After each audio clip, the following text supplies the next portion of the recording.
This is my father. My dad was an adventurer, so I grew up living in the developing world. When I was 4 years old, my family left the United States, and I always had some great adventure planned with my dad, whether it was making a raft ourselves and floating down the Amazon River, fishing for piranha, or going and surviving on an uninhabited island, spearing fish with spears that we'd made on our own.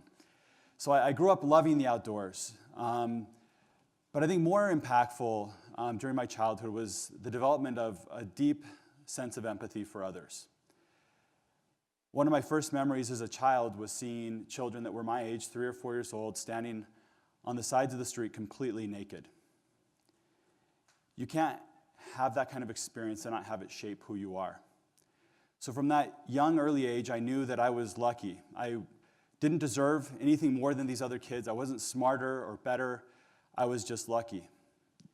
And so from that early childhood, I knew that I had a responsibility to try to find a way to help others.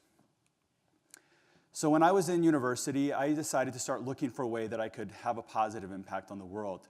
And I ended up finding an internship. It was an unpaid internship, but it was working for a nonprofit in Peru, which I was super excited about. And when I got there, I was in a little city called Cusco, and right when I got there, I went and bought some food at lunch, and I went and sat on this park bench in the middle of the city so that I could soak in the magic of Cusco. And as I was sitting there, all these little kids started running up to me, trying to sell me things. And having grown up in Latin America, I immediately connected with these little kids and started joking around with them a little bit. They all ran off except for one little boy named Edgar, a little 9-year-old boy who sat on a shoe shining kit. And he kept insisting to shine my tennis shoes. And after a while, I realized maybe he was hungry, so I offered him the rest of my lunch, and the way he ate it shocked me.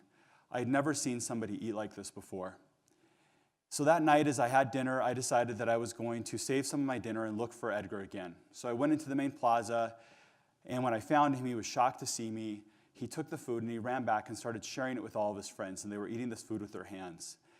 And I decided that this was something that I wanted to continue doing, and it became a daily ritual. Every day, the highlight of my day was finding Edgar. My last night in Cusco, as I was walking back to the place I lived, close to midnight, I stumbled upon Edgar sleeping on the sidewalk with his sweater pulled over his knees, trying to stay warm.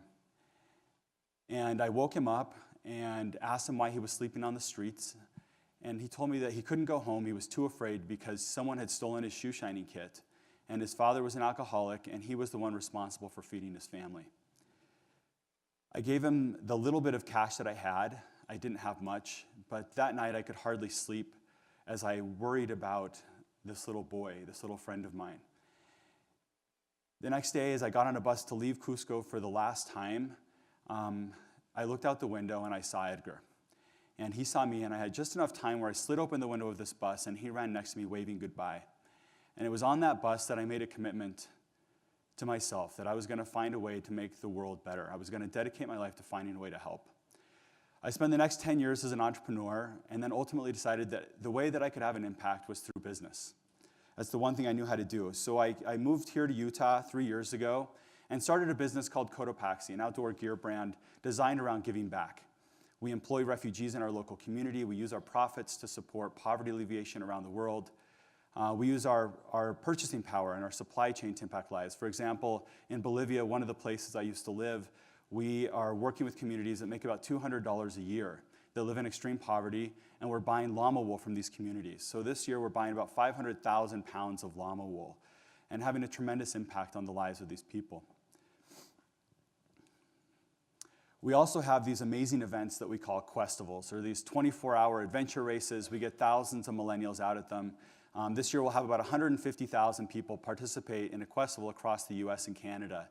At every one of these races, teams get points for going and spending time in the outdoors or for giving service in their community. So we'll have hundreds of thousands of hours of community service done, hundreds of thousands of dollars donated by these people.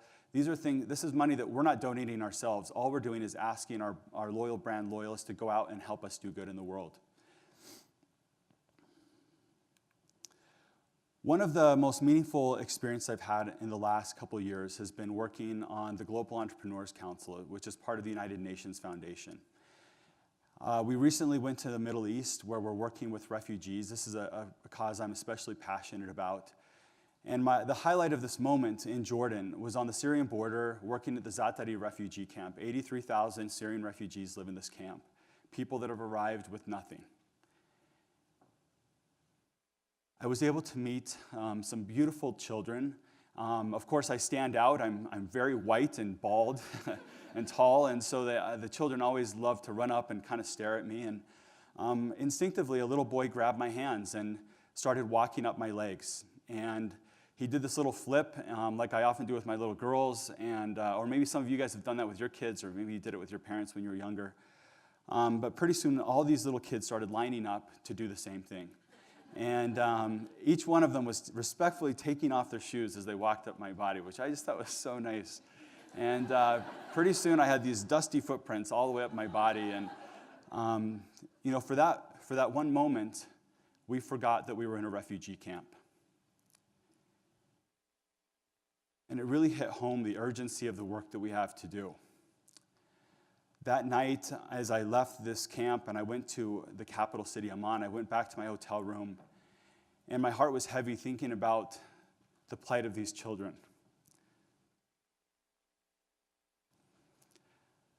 And I turned on the TV, and I saw something that many of you probably saw around the world. A little boy named Amran and his family had been bombed in Aleppo. He was placed in the back of this ambulance, shocked and scared.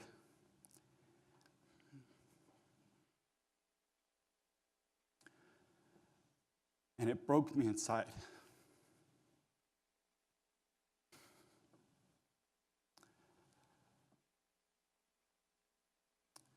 We have a responsibility in this room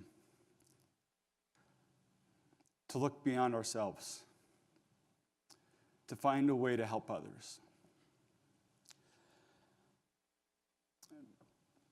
Many of you may be wondering what happened to that little boy, Edgar, in Peru.